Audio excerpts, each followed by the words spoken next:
Good morning, everybody. I told you I would show you how to make this onion top pesto, so here it is. Here's the recipe I got from scratchpantry.com from Becky. She has a YouTube channel called Acre Homestead. She's really good. You should check her out.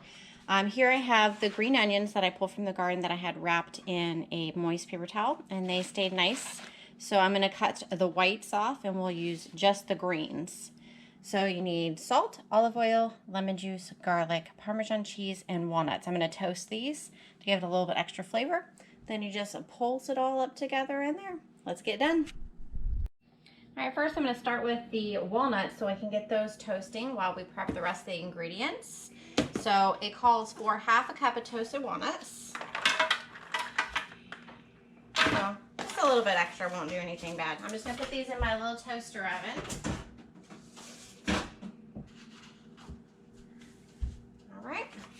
And it says just add everything except for the olive oil, and then you slowly add that in after. You mix everything together. All right, so what I'm going to do with these is I'm just going to cut the roots of them off. There. And I know some people like to regrow their onions, just replant. You know, I took all the roots off, but I have so many seeds and so many already going right now. I really don't need to do that.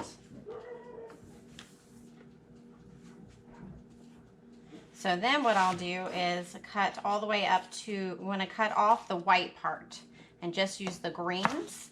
So what I'll do there is chop the rest of those up and put them in a Ziploc, and I'll use them for my cooking this week. Or if I don't, then I'll just throw them in the freezer and then I can use them later.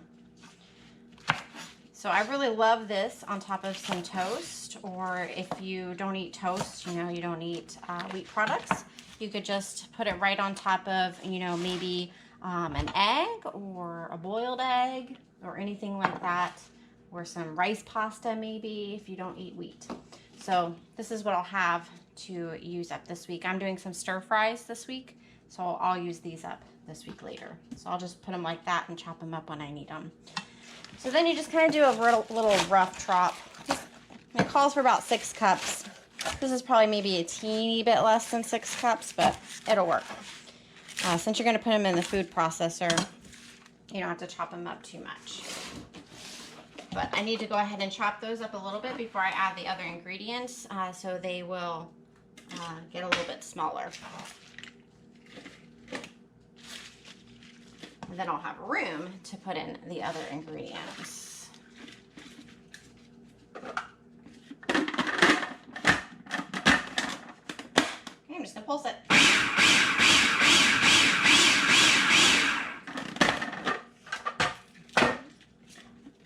And I'll put the rest in.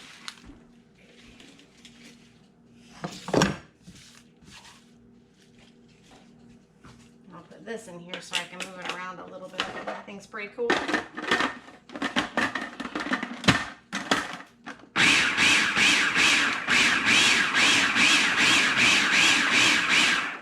you go. All right, I'm going to grab my walnuts out of the toaster. They should be nice and toasty.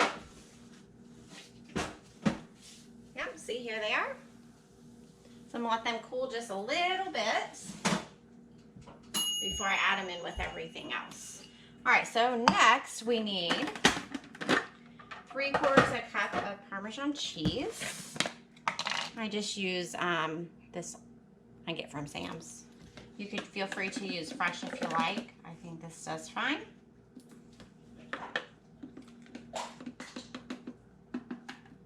So this was a 1/2 cup measurement, so I just did one and about 1/2 of one.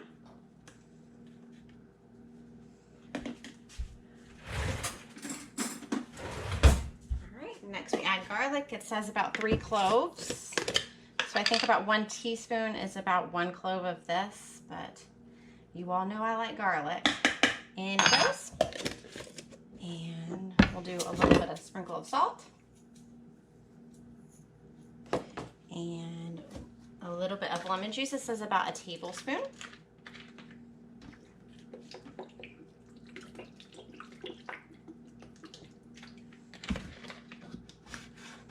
Okay, we don't enjoy pepper, so I'm going to skip the pepper.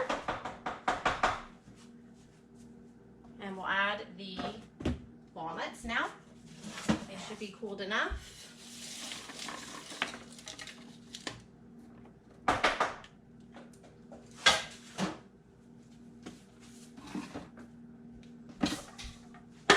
So we're just going to mix this all together and then slowly add in the olive oil until it is the texture that we want. All right. It says 3/4 cup of oil. And we'll see how that turns out. So you leave it on while you pour it slowly. I'll bring it a little closer.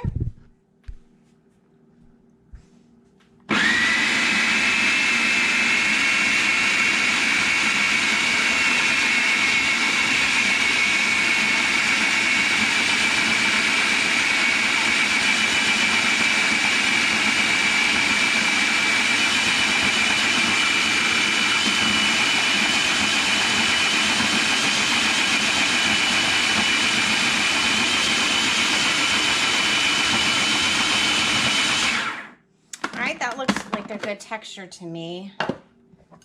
Don't want to use too much, and then you always want to taste it. Make sure it has everything that you want in it.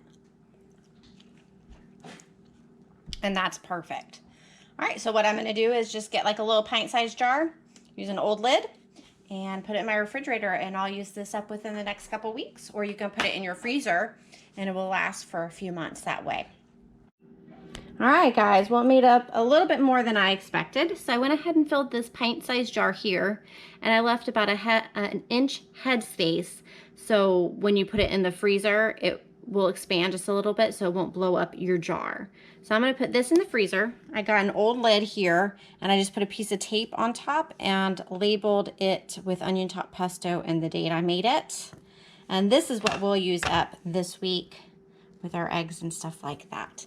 And then I went ahead and chopped up the rest of the whites so that is ready to go in our stir fry later on. All right, I hope you guys give this a shot.